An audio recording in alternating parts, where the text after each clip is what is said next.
여러분 안녕하십니까. 이루어진다 라이브 박장보입니다. 내년 총선을 8개월 앞두고 이른바 수도권 위기론을 둘러싼 여야의 고민 깊어지고 있습니다. 오늘 1부에서는 여야 의원 그리고 전문가와 함께 자세한 정치권 상황 분석하고 전망해 봅니다.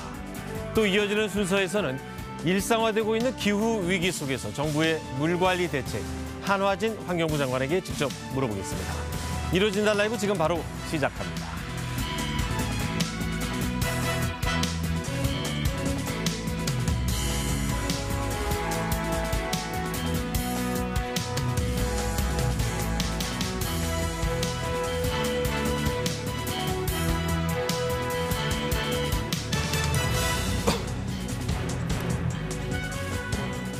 네, 오늘 대담 함께 하실 분들 소개합니다. 송석준 국민의힘 의원입니다. 네, 안녕하세요. 안녕하세요. 네.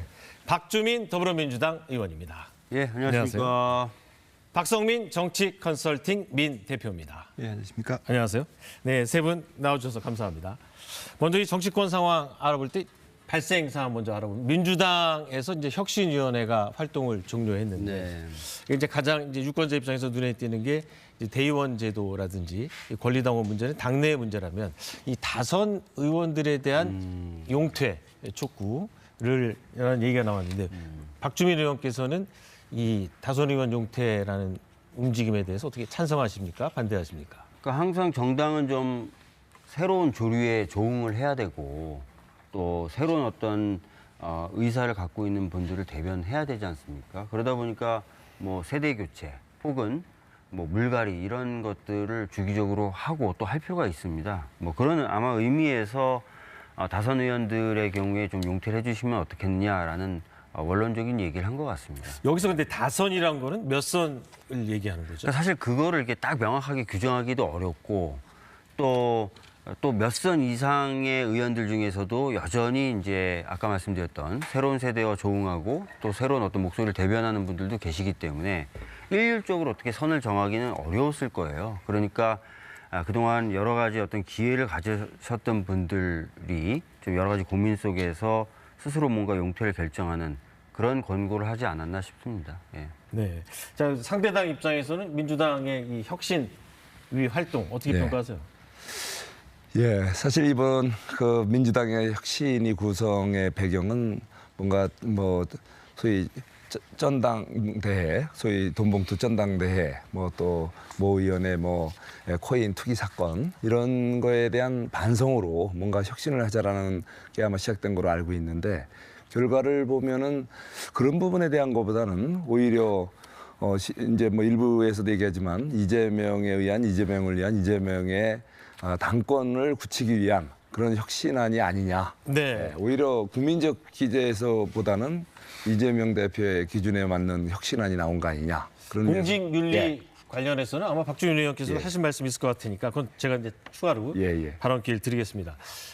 박 대표님, 이 정당에서 항상 혁신위가 다양한 역할을 해왔는데 이번에 이제 공식적으로 종료를 했다고 합니다. 혁신위원회가 어떻게 평가하십니까? 근데 제가 주목했던 거는 이제 두 가지인데요. 하나는 이제 그 사실상 대의원제를 폐지한 겁니다. 아, 대의원제 폐지. 실제로. 그러니까 그걸 폐지하기는 어렵게 돼 있기 때문에 사실 사실상 폐지라고 보는 게 맞죠. 그동안에는 이제 그 전당대회 때 당대표 뽑을 때 대의원의 비중이 한 30%쯤 이게 칸막이가 돼 있기 때문에 숫자로 보면 뭐 굉장히 대의원의 의중이 일반 권리당원보다 강하게 반영된 구조였는데 이번에 이제 그 혁신위가 내놓은 안이 그 당원들 70%, 그다음에 여론조사 30%로 하자. 이렇게 이제 한 겁니다. 전당대회를 앞두고는 대개 이런 변환들이 있었습니다. 지난번에도 여론조사를 25%로 확대했거든요, 민주당. 네. 근데 이번에 70대 30인데 주목할 점은 이 점입니다. 전당대가 내년 8월이거든요. 이재명 예정이 예, 그러니까 8월인데 왜 이거를 그래서 이제 내부의 반발도 최고위에서 고민정 의원도 이거 총선 끝나고 전당대 앞두고 하면 될 일을 총선에 영향도 없는 걸 왜 지금 했느냐 이제 이겁니다. 전 그 점 때문에 주목하고 있는 겁니다. 그러니까 민주당의 당원 단계 보면 대표 임기가 8개월이 안 남았으면 비대위로 전환할 수 있지만 8개월이 더 남았으면 전당대회를 치러야 되거든요. 네. 그러니까 이 얘기는 혁신위가 지금 이재명 대표의 체포동의안과 관련해서 지금 뭐 10월 퇴진서도 나오고 막 그랬는데 유사시에 거리가 됐을 경우에 그러면 자기들은 이제 박가원 원내대표의 권한대행 체제거나 비대 전환을 동의할 수 없다. 바로 전당대로 가야 된다. 예, 그것은 이제 그런 점이 하나 이제 저는 그걸 염두에 두고 확신하잖아요. 그래서 이제 그 내년 전당대회를 염두에 두고 던진 게 아니라 총선 전에도 올 수 있기 때문에 그러니까 조기 그 이재명 대표 체제의 붕괴를 막기 위한 거라 이렇게 봤고 두 번째 주목한 거는 역시 현역 의원들 페널티.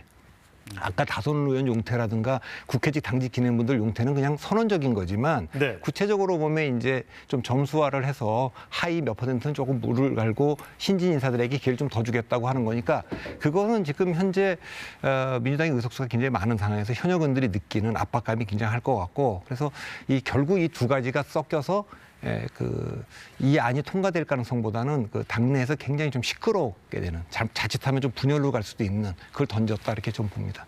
네.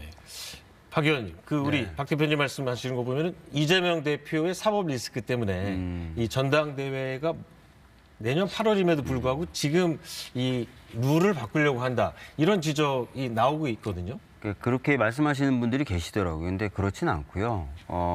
혁신위가 한번 꾸려졌는데 그럼 총선 때까지만 적용되고 활용될 수 있는 혁신안을 내놓고 그 다음에 또 혁신위나 다른 기구가 꾸려져서 또 전당대회를 앞둔 혁신안을 내놓고 이렇게 할 수는 없거든요. 그러니까 장기적으로 필요한 혁신안을 내놓는 것이고요. 특히 대의원제 관련된 문제 제기는 오랜 역사를 가지고 있습니다. 아마 박 대표님도 알고 계실 거고요. 저번 에도 제가 초선 때 최고위원 나올 때 이 문제를 거론했어요. 너무 불공정하다. 그러니까 대의원 한 표가 권리당원 한 79표, 거의 80표 이렇게 육박하는 현상에 대해서 네. 후보자였던 저로서도 납득이 잘 안 되는 거예요. 그때도 많은 분들이 문제제기를 하셨고 그다음에 잘 아시겠지만 이낙연 대표님 대표로 출마하셨을 때도 이걸 조정하자는 얘기가 있었었고요. 그다음에 이재명 대표가 되기 위해서 전당대회 출마했을 때도 또 이 얘기가 있었고 장경태 혁신위가 꾸려졌을 때도 이 얘기가 있었습니다. 그러니까 이게 뭐 당장 뭔가를 하기 위해서 들고 나온 게 아니라 아까 말씀드렸던 대로 장기적으로 쓰여야 될 혁신안이기도 하고 대의원에 관련된 문제는 상당히 오랜 역사를 가지면서 당원들이 계속 문제제기를 해왔던 얘기다. 이렇게 받아들여 주시면 오히려 자연스러울 것 같습니다. 네. 자, 그러면 이 국민의힘 입장에서는 민주당이 대의원제 폐지 움직임을 한다는 건 이제 당원들에게 권리당원은 당비를 내는 당원이죠. 네네 맞습니다. 당원들에게 이제 권력을 많이 이양한다는 건데 국민의힘 같은 경우는 그런 움직임은 없습니까? 내부적으로. 뭐 현재 우리 시스템에서 충분히 그런 부분이 반영돼 있지 않습니까?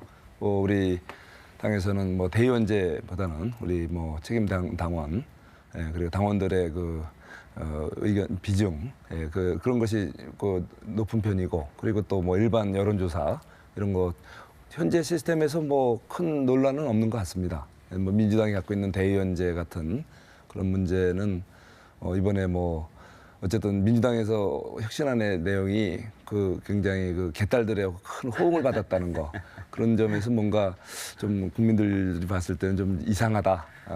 손 의원님께서 지금 솔직하게 말씀 안 하시는 건데요. 예. 이미 대의원제 같은 시스템을 폐지한 거는 국민의힘이 먼저 했죠. 그래서 지금은 당원 70대 일반 국민 30, 지금 저희가 하자는 거를 먼저 하고 계세요. 그래서 네. 국민의힘이 그 점을 공격하시긴 좀 애매하실 겁니다. 예. 자, 그러면 이제 앞으로 혁신은 종료가 됐다고 그러고요. 네. 그럼 앞으로 이 혁신이 안은 누가 어떤 방식으로 논의합니까? 우선은 의총에 보고가 될 것 같아요. 그러니까 내일부터 시작되는 주에 수요일이죠. 제가 알기로는 그때 의총이 열리는 것으로 알고 있고 그때 아마 의원들에게 보고가 될 것 같고요. 그다음에 의원들이 토론한다고 해서 바로 결론 내릴 수는 없습니다. 그 이후에 필요한 절차, 당무위원회든 중앙위원회든 아니면 전당대회든 필요한 절차를 차분히 밟게 될 것 같고요. 그 사이에 아마 이번 달 말에 저희 의원들 연찬회, 소위 말하는 워크숍이 잡혀 있거든요. 그때도 심도 깊은 토론을 할 것 같습니다. 예. 네. 아니, 이 결정은 어떻게 되는 거예요, 그럼? 그러니까 전당대회 의결이 필요한 부분이 있고요. 그런 경우 전당대회에서 의결을 통해서 바꿀 거고 당무위원회나 중앙위원회에서 바꿀 부분은 또 바꾸는 거고. 그러니까 이게 약간 포괄적으로 제시가 돼 있잖아요. 이 부분을 좀 토론을 통해서 좀 구체화시킬 것 같습니다. 체제별로. 그러면 이제 그 정리된 대로 거기에 맞는 프로세스를 진행할 것 같습니다. 그 의원들의 이해관계가 다 다르기 때문에 이 합의가 잘 이루어질지 모르겠는데 당장 이제 5선 이상민 의원 같은 경우는 이 아무래도 다선 의원 용태론과 관련해서 이제 강력하게 반발을 했는데 이런 경륜을 쌓은 의원들 입장에서 그리고 또 박지원 전 원장 같은 경우는 물론 혁신위가 공개적으로 언급하지는 않았어요. 네. 전후 상황을 보면 이제 기자가 질문하는 과정에서 이름이 나왔고 혁신위원도 사견임을 전제로 특정인 박지원 전 원장 좀 용서해 줬으면 좋겠다 이런 얘기를 했는데 이게 잘 합의가 될까요? 그러니까 지금 혁신이가 방금 말씀하셨던 대로 누구누구다라고 얘기한 적이 없어요. 그러니까 본인들이 지금 얘기하시는 거라서 제가 뭐라고 말씀드리기가 어렵고요. 뭐 어느 당이나 마찬가지입니다. 총선을 치르려면은 새로운 세대가 들어와야 되고 또 일부 기존의 멤버들은 좀 용퇴라는 것들을 해왔던 역사가 있고 과정이 있습니다. 아마 이번 총선도 어느 당이나 마찬가지 프로세스를 겪을 텐데요. 그 과정은 이제 서로 간에 많은 대화가 필요할 거고 또 당을 위한 헌신이라든지 판단 이런 것들이 수반돼야 되겠죠. 그런 선택은 유권자가 하는 거 아니에요? 최종적으로 유권자가 하는데 공천 과정이라는 것을 당에서 거치게 되지 않습니까? 그 네. 과정에서 일부 그런 어떤 총선의 큰 전략 하에 배치라는 것들이 있어 왔죠. 예. 자, 우리 정치 컨설턴트 이 입장에서는 이런 혁신안 어떻게 민주당 내에서 하나의 단일화된 목소리로 합의안이 도출될 것 같으세요? 저는 뭐 어렵다고 보죠. 그러니까 왜냐하면 좀 야박한 평가인지 모르지만 혁신위가 성공한 사례가 없습니다.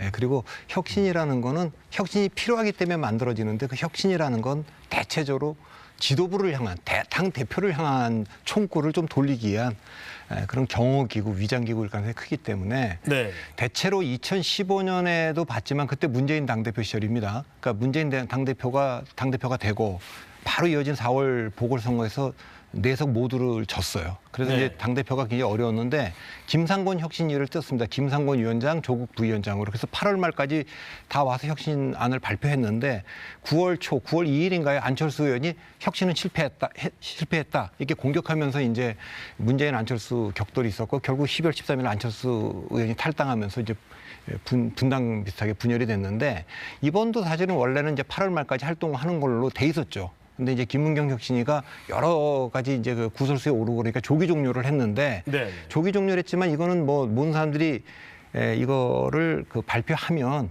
기다렸다가 혁신은 실패했다 이렇게 나오는 게 보통 뭐 혁신에 대한 그동안에 이제 그 정례화된 예정된 수순이었습니다. 그래서 이번도 이렇게 발표를 했는데 조기 종료를 하고 발표했는데 당내에서 지금 의원 그룹들에서 이 혁신안은 우리가 받을 수가 없다.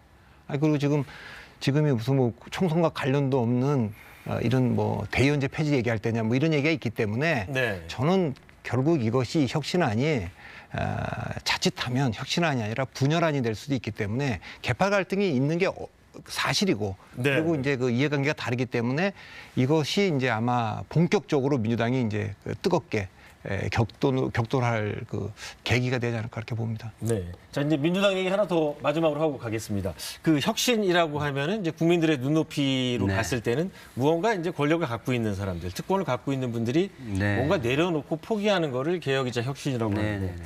이번 혁신을 통해서 민주당은 뭘 내려놓은 거죠? 그러니까 많은 국민들이 얘기하셨던 것 중에 하나가 이제 도덕성 회복 아니겠습니까? 그것을 위해서 이제 공직자 윤리 기준이라는 것을 이제 총선 공천 기준의 중요한 한 부분으로 세웠고 아까 대표님께서 말씀하신 대로 이제 의정활동 평가 등을 통해서 하위자들에 대해서 대폭 감산하는 규정을 새로 도입했습니다. 그렇게 된다면 이제 제대로 의정활동하지 않는 사람들, 특히 공직자 윤리 기준에 위반되는 사람들은 이제 국회의원 출마 자체를 포기해야 되는 그런 상황이 될 수도 있거든요. 네. 그 정도로 제가 봤을 때는 좀 더 강한 기준을 좀 세운 부분, 이런 부분은 좀 그런 관점에서 봐주시면 좋을 것 같습니다. 예. 우리 국민의힘 입장에서 이제 얘기를 하면은 국민의힘 역시 이 수도권에서 이번 총선이 만만치 않을 거다 그런 얘기가 특히 원외에 계신 분들 위주로 많이 나오거든요. 예. 심지어는 뭐 이렇게 숫자까지 구체적으로 나오면서 대패할 거다 이번에도 이런 얘기가 나오는데 왜 이런 얘기가 나오는 거죠?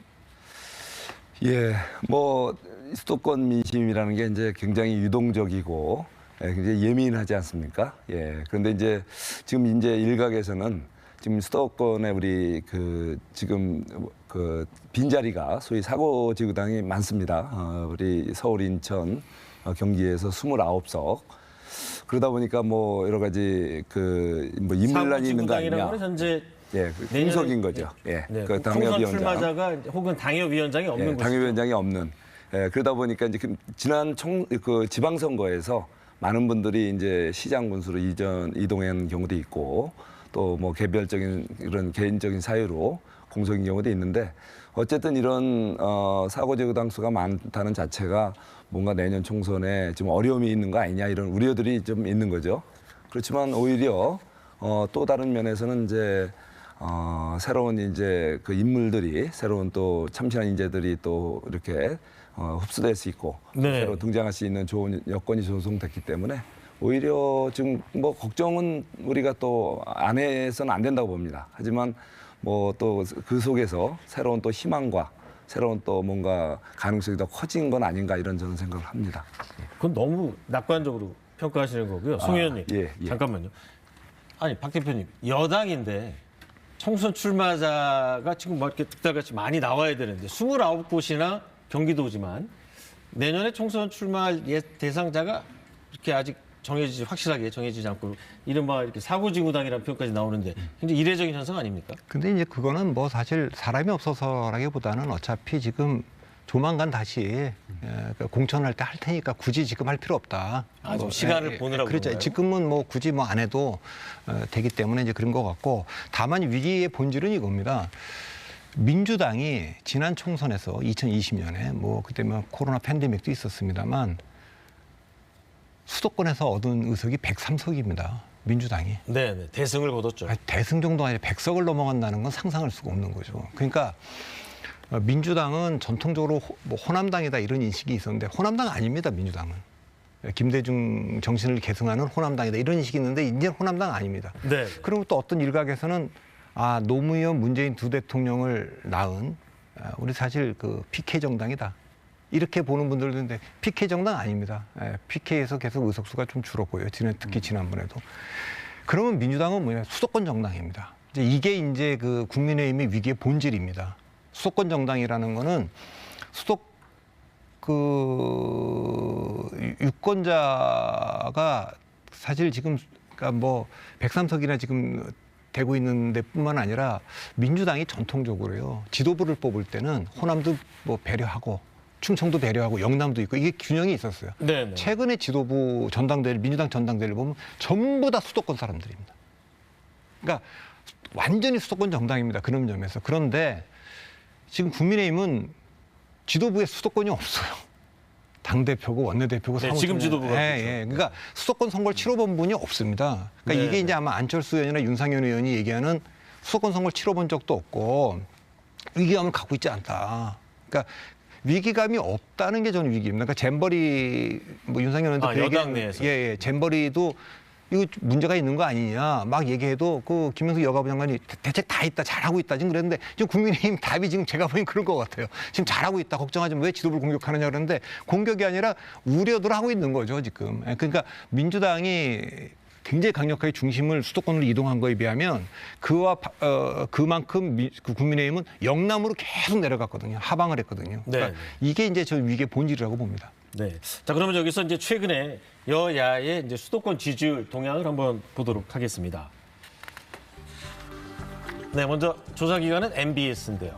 이제 서울 MBS 조사는 국민의힘이 이제 수도권에서 좀 앞서는 걸로 나옵니다. 서울은 상당히 격차가 많이 나오는 걸로 지금 나오고 있습니다. 다음 한국갤럽의 조사를 한번 보시겠습니다. 이건 좀 다릅니다. 서울 같은 경우는 이제 역시 이제 국민의힘이 앞서지만 MBS 조사보다는 이제 차이가 크지 않고요. 인천, 경기 같은 경우는 더불어민주당과 국민의힘이 더불어민주당이 앞서다가 최근에 이제 동률로 이제 좁혀지는 모습입니다. 자, 박 의원님, 지역구가 네. 서울이시잖아요. 네, 서울에서 이렇게 국민의힘보다 이제 민주당이 지지율이 적게 나오는 현상, 어떻게 왜 그렇다 분석하세요? 모르겠습니다. 뭐 제가 전문가는 아니니까요. 근데 얘기를 좀 들어보면 크게 이제 두 가지를 얘기하시는 것 같습니다. 최근에 이제 서울의 경우에 인구가 약간씩 줄어들면서 좀 고령화 현상이 일어난다고 하더라고요. 네. 근데 연령층이 높으신 분들은 전통적으로 저희 당보다는 국민의힘 쪽을 좀 지지를 하시는 경향이 있었기 때문에 그런 효과가 좀 영향을 미치는 것 같다라고 말씀하시는 분들이 계시고 두 번째는 이제 지난 대선 그리고 지방선거 때 저희들이 패인의 원인 중에 하나로 크게 지목됐었던 부동산 관련된 문제. 이 문제를 아직 극복하지 못했다. 이렇게 얘기들을 하시는 것 같습니다. 네. 예. 서울 집값이 워낙 많이 뛰어서 사실 전세 난민이란 말이 생길 네, 정도로 여러 경기도로 가지 이제 뭐, 많이 나간 인구 변화에 이제 원인을 네. 찾으시는데, 자 그러면 서울은 국민의힘이 나름대로 선전하는데 경기도에서 약간 위기가 계속 나오는 이유는 뭡니까?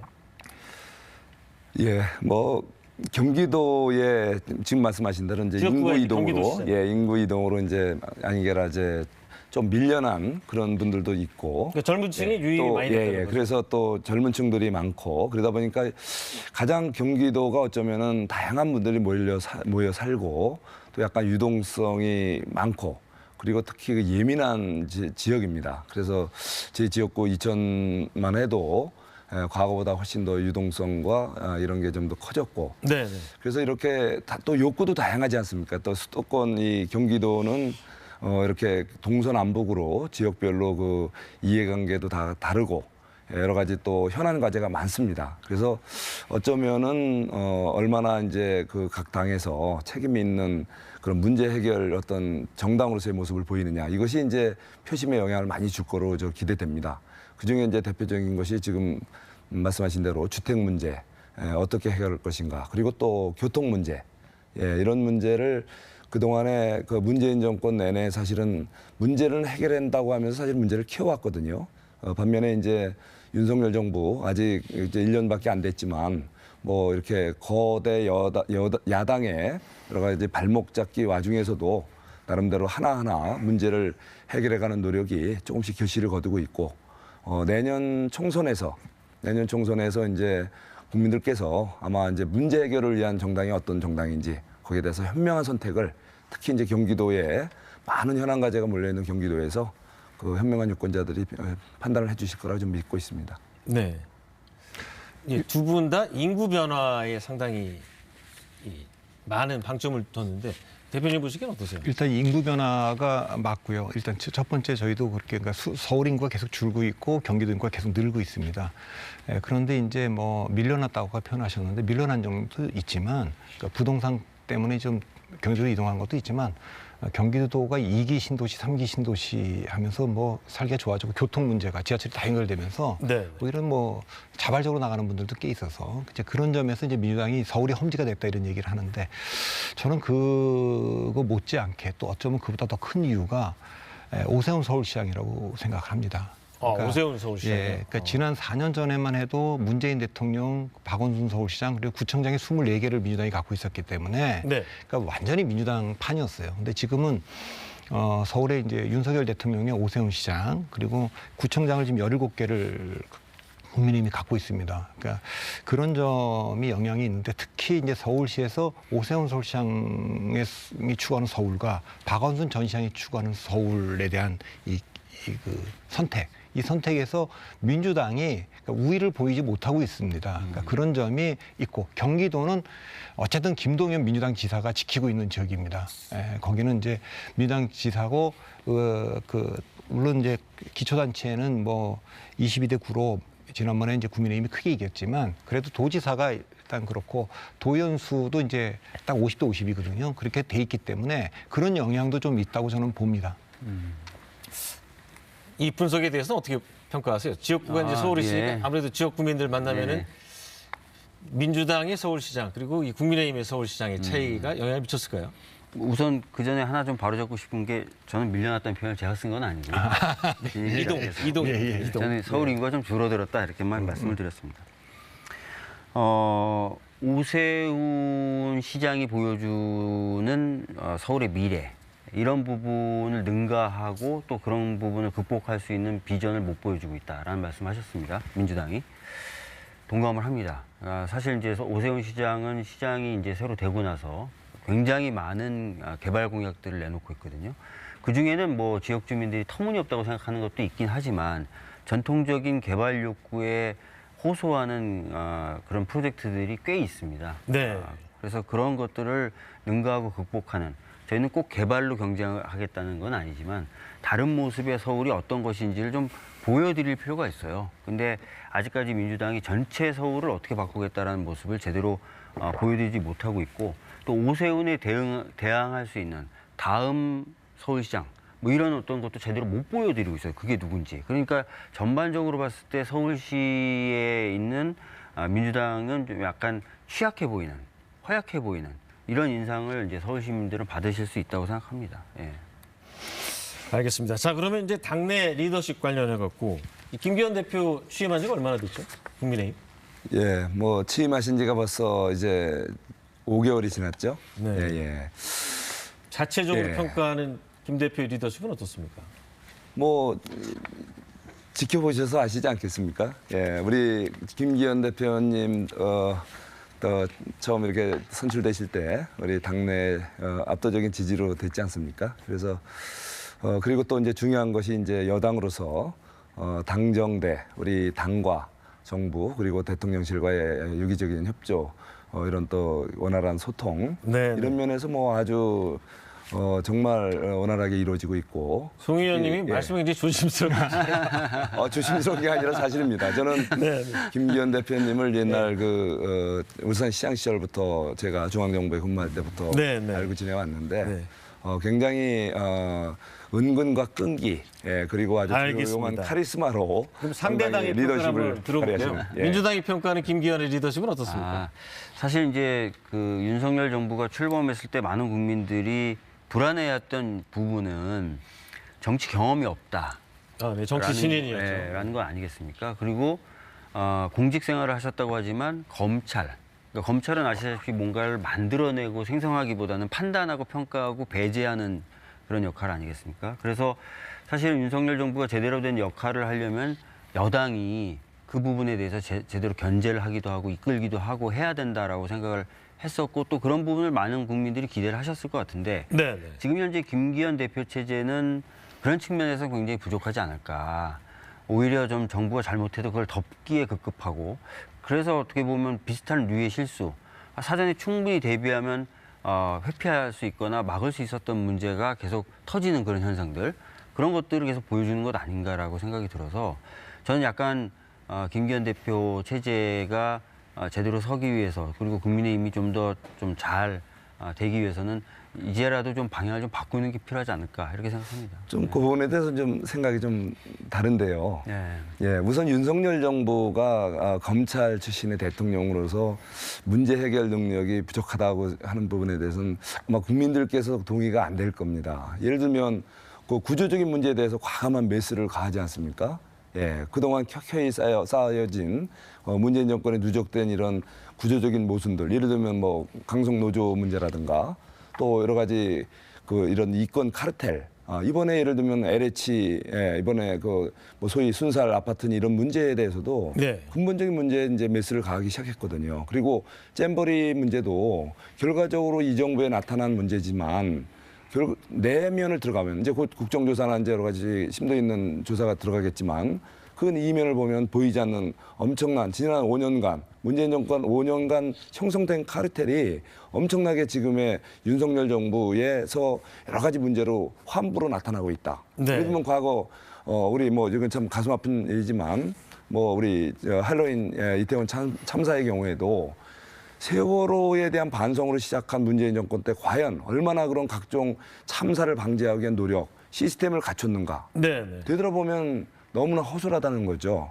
예, 이런 부분에 대해서 다시 한번 문재인 정권의 그냥 켜켜이 쌓인 문제를 우리 윤석열 정부 들어서 하나하나 끄집어내고 해결해 나가는 과정이고 그 과정에서 우리 당과 우리 정부, 그 대통령실은 소수 여당의 그런 어려운 악조건 속에서도 정말 멋지게 하나하나 풀어가고 있다. 저는 그렇게 보고 싶습니다. 국민들도 그렇게 좀 평가하고 있다고. 근데 집권당이 원래 이제 집권당은 국정의 양축 중에 정부와 한 여당이죠. 축인데 네. 이제 그런 면에서 이제 지금 안 보이는 게 문제죠. 그러니까 이준석 전 대표 때는 당이 그게 너무 시끄러웠는데 지금은 당이 너무 조용한 상태고 그래서 대통령과 당만 보이고 장관만 보이고 지금 당이 안 보인다. 그러니까 이 김기현 대표께서는 조금 어떻게 평가하실지 모르겠는데 대통령 임기 시작한 지 한 1년 만에 뽑힌 여당 대표면 집권당 대표면 대선 여론조사에서 빅3 안에 무조건 들어옵니다.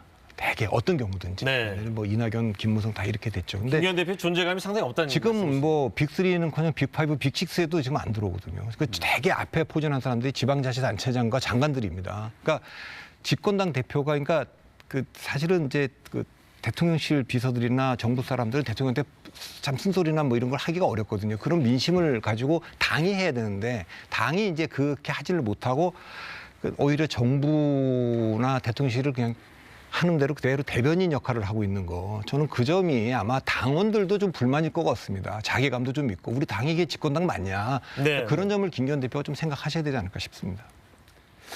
국민의힘 내부에서 이 예. 자유롭게 정부 여당 같은 한 축이지만 정부에 대해서 이렇게 자유롭게 발언하는 거 좀 쉽지 않아요?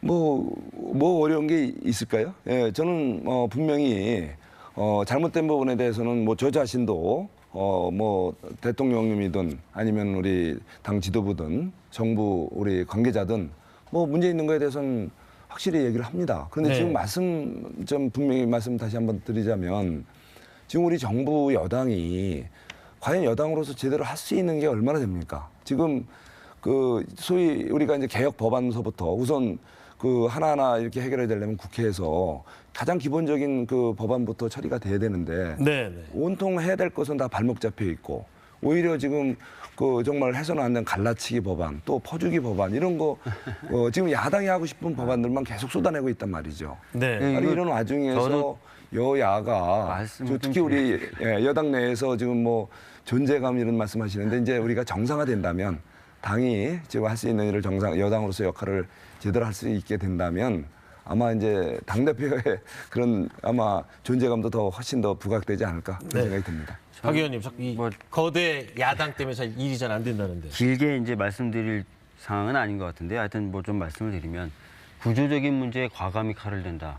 모르겠습니다. 그렇게 생각하시는 분들도 계실지 모르겠지만 대부분의 국민들이 다 전 정권 탓하면서 구조적인 데 칼을 대는 게 아니라 표피적인 문제에 대응하고 정치적으로 활용한다. 이렇게 보시는 분들이 꽤 많다는 것을 좀 말씀을 드리고 싶고요. 국회에서 뭐 거대 야당의 발목을 잡혔다라고 하는데 실질적으로 입법 과제로 이걸 해야 됩니다. 저걸 해야 됩니다라고 대통령이나 정부가 또는 여당이 내세우고 있는 게 있습니까?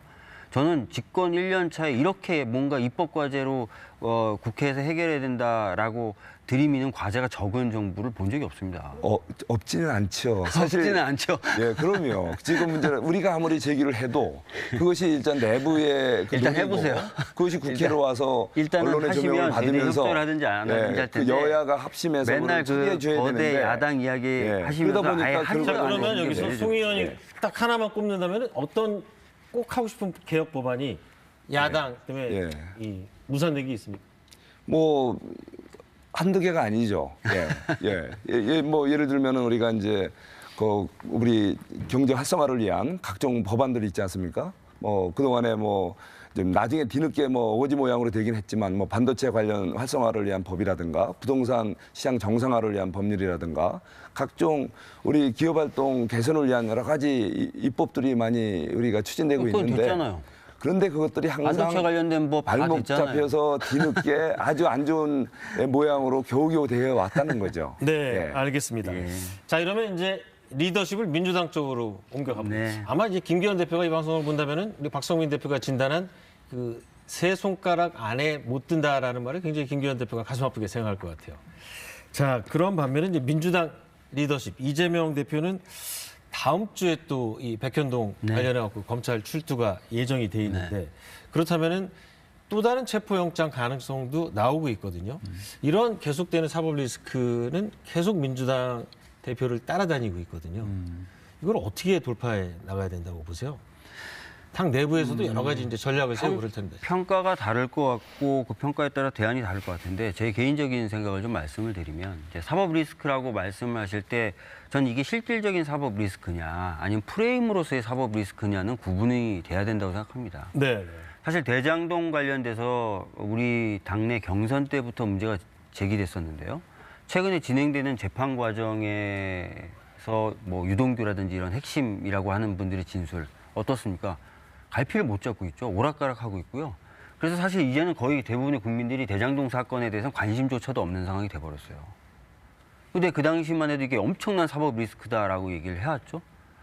그래서 저는 실질적으로 진짜 사법 리스크가 있는 거냐, 아니면 프레임으로서의 사법 리스크냐, 이 부분은 구분이 돼야 된다고. 실체가 별로 없다고 이제 저는 좀 말씀하신 그렇게 건가요? 보는 편입니다. 백현동 관련돼서도 네. 거의 비슷할 것으로 보여지고요. 그래서 그럼 이런 프레임으로서의 사법 리스크 관련돼서는 오히려 저희들이 좀 과감하게 대처할 필요가 있다고 저는 생각을 합니다. 그리고 최근에 이제 민주당이 좀 지지율이 이제 좀 잘 안 오르는 부분, 정부나 여당에 대해서 국민들이 많이 실망하고 계심에도 불구하고 민주당이 지지율이 못 오르는 부분이 사법 리스크 때문이다. 프레임으로서의 사법 리스크 네. 때문이기도 하다. 이런 말씀하시는 분들이 계신데 정작 저는 이제 을지로 위원장이다 보니까 여러 분들 진짜 만나거든요. 그 소상공인 분들이나 뭐 이런 분들 많이 만나는데 그런 분들이 하시는 민주당의 위기나 문제는 오히려 다른 부분이 있어요. 이렇게 힘들고 어려운데 민주당이 왜 역할을 못하냐.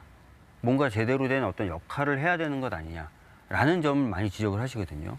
저는 그래서 오히려 이런 상황에서 저희들은 단호하게 맞설 것은 맞서면서 당에게 기대하는 많은 국민들의 요구 이런 것들을 실질적으로 해결해 나가는 모습을 보여줄 필요가 있다고 생각합니다. 박 의원님이 맞선다는 거는 체포영장과 관련해서도 이 맞서겠다 이런 뜻인가요? 아니면은 체포 동의안이나 왜냐하면 이재명 대표는 이미 이제 공개적으로 체포영장이 넘어오면은 그러니까 이제 이 질문 한 100번 이상 받았는데 언론으로부터 네, 네. 대표님 같은 경우에는 이미 본인이 불체포 특권을 내려놓겠다고 얘기를 했어요. 그랬죠, 공개적으로. 이거는 혁신위의 결정 또는 혁신의 결정에 대해서 의총에서 어떻게 결정 이런 과정이 있기 전에 이미 내려놓겠다라고 얘기한 것이기 때문에 본인에 대해서 이제 체포 동의안이나 이런 것들이 오게 된다면 당연히 그 부분에 대해서 당당히 임하는 거죠. 수사를 임할 거라고 저는 봅니다. 알겠습니다. 자, 민주당이 평가하는 그럼 이재명 대표 리더십 얘기를 들어봐야죠. 국민의힘은 어떻게 평가합니까? 네. 예. 저는 뭐 이재명 대표가 나름대로 이제 우리 정치권의 이제 새로운 인물이지만 정말 안타까운 생각이 듭니다. 예. 그 사실은 애초부터 우리 그 중앙 정치에 들어오기 전부터 이미 사법 리스크에 갇혀 있던 분 아닙니까? 예. 그것도 저도 이제 국토부에서 대장동 개발 같은 관련 업무에 대해서 많이 이제 다뤄본 입장에서 이건 명백하게 소위 문제가 많고 또 네. 확실한 여러 가지 증거들도 이미 많이 축적되어 있는 걸로 알고 있습니다.